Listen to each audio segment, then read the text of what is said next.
totally patay mga pre, no. So itong isa mga pre, patay na siya mga pre. Yan, nakuha ko sa gilid kanina.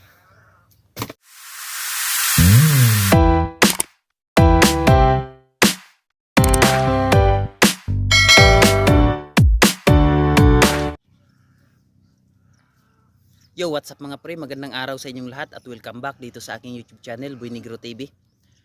Ayan mga pre. So, ngayong umaga mga pre, October 22.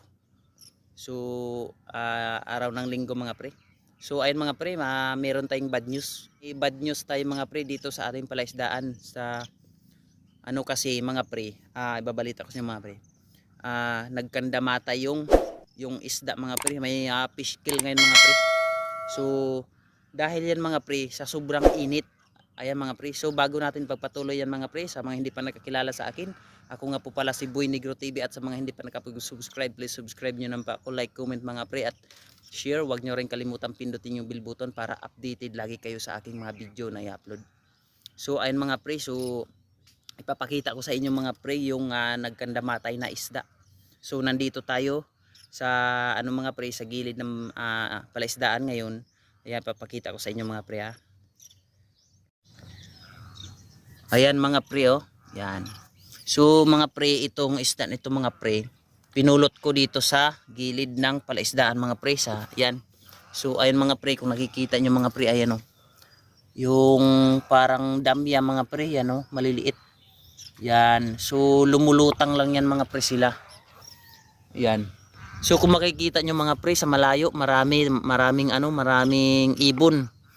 Ayan mga pre. So kasalukuyan mga pre, kumakain sila, kinakain nila yung patay na isda, yung mga lumulutang. Ayan mga pre. So paikot yan mga pre. So talagang napakadaming isda na nagkandamatay ngayon mga pre. Ayan. So dahil yan mga pre sa sobrang init. Yan. At mga pre, hindi lang yan ang ipapakita ko sa inyo ngayon. So meron tayong nahuli kanina na 2 isda at 1 alimango mga pre. So mga pre, yan, ipapaliwanag ko sa inyo mga pre kung bakit nadadama yung alimango mga pre. So yung alimango mga pre, kaya siya namamatay sa hindi lang sa sobrang init mga pre. So ngayon nagkandamata yung isda mga pre. Once na may mamatay din mga pre na na suwahi, yung mga puti, hipon mga pre. Hipon mga pre. Once na makakain sila niyan, patay, automatic yung alimango mamamatay din kasi puti ang dugo niyan mga pre.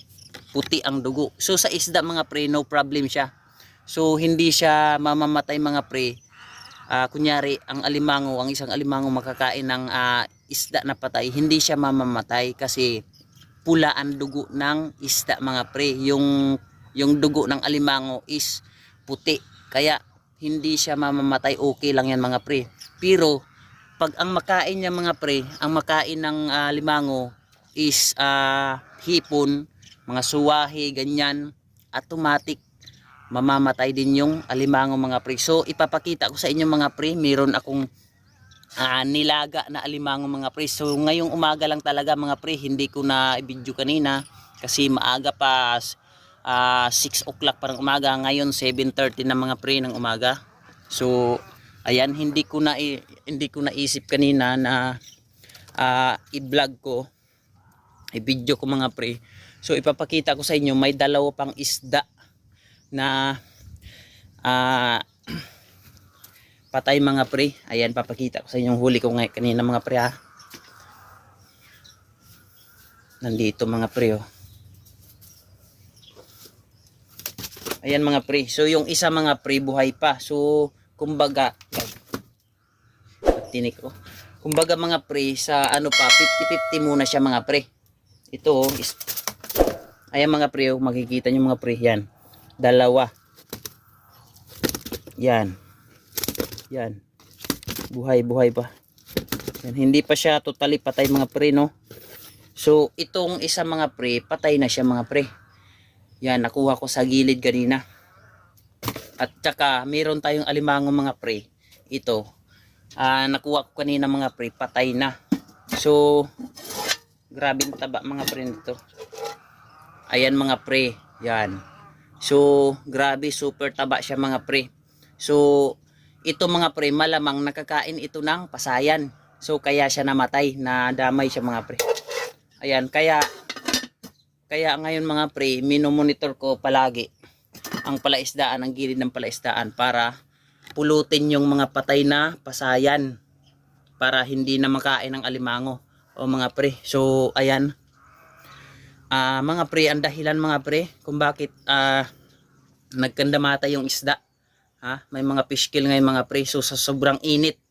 Yan, sa sobrang init mga pre. So mga pre, paalala ko lang sa mga lahat ng mga tao ngayon mga pre.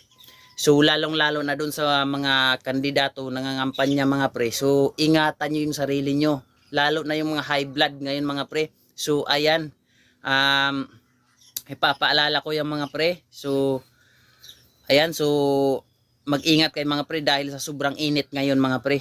Ayan, hindi natin maiwasan yung pagka heat stroke o kaya ganyan mga pre sa wag naman sana. So ayan mga pre, so sa mga nangangampanya ngayon dahil eleksyon na campaign period ngayon mga pre. So ayan, sinasabi ko sa inyo mga pre. Ayan. So ayan mga pre, so maraming salamat. So ayun nga mga pre, yung update dito sa amin sa palaisdaan. Alam ko mga pre, hindi lang dito sa amin yan ngayon mga pre. Dahil sa sobrang init, grabe. Alam ko sa ibang palaisdaan din marami ding marami ding namamatay na mga isda kasi sa sobrang init. Ayan, so mga pre, hanggang dito na lang yung video na to. So ayun mga pre, maraming salamat sa mga lahat ng nanonood. Ayan. So sa mga nakasubaybay ng channel na to, maraming thank you sa inyong panonood, lalong-lalo na dun sa mga solid supporters ko. Maraming thank you po. Bye-bye.